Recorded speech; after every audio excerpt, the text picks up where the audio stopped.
Si hay algo que caracteriza al territorio, al continente europeo en términos culturales, es su diversidad.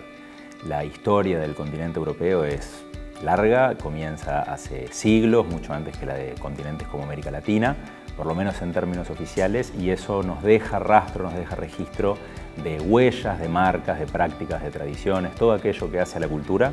que nos permiten comparar, nos permiten discutir acerca de si existe algo común a las culturas europeas, si existe una identidad cultural europea, pero sobre todo nos permite concentrarnos en aquellos elementos que diferencian a las culturas, a las naciones de Europa en términos históricos y también hoy. Estudiar la dimensión cultural de Europa es relevante por diversas razones. La primera es que quizás sea la dimensión de la vida en Europa o de las naciones europeas más dejada de lado. Cuando se habla de la Unión Europea se trata por lo general de cuestiones económicas, de cuestiones comerciales, de cuestiones políticas. Se habla mucho de la Unión Europea como proyecto, como constructo,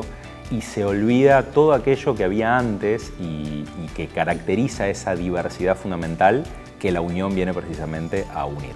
Acercándonos a las culturas europeas a través de una perspectiva cultural, lo que podemos hacer es ganar, tener acceso a aquellas prácticas, tradiciones, creencias, costumbres, personajes, lugares, elementos en general que caracterizaron a ese continente diverso antes de este proyecto exitoso de unión que sigue con mucha fuerza vigente hasta el día de hoy. La importancia de que el público uruguayo conozca las culturas de Europa, que conozca la diversidad cultural europea, las características de las distintas naciones europeas,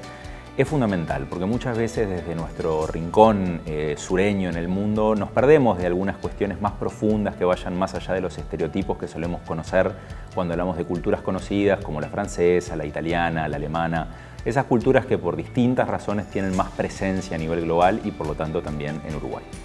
Conocer la cultura europea como un todo, conocer las culturas europeas desde su diversidad y particularismo, resulta fundamental porque así podemos revalorizar, descubrir desde obras, pensadores, ideas, lenguas, tradiciones, prácticas y un montón de elementos de esos que componen la cultura. La cultura entendida como aquel conjunto de prácticas que permiten al ser humano, a un grupo de seres humanos, dar sentido a su experiencia en el mundo.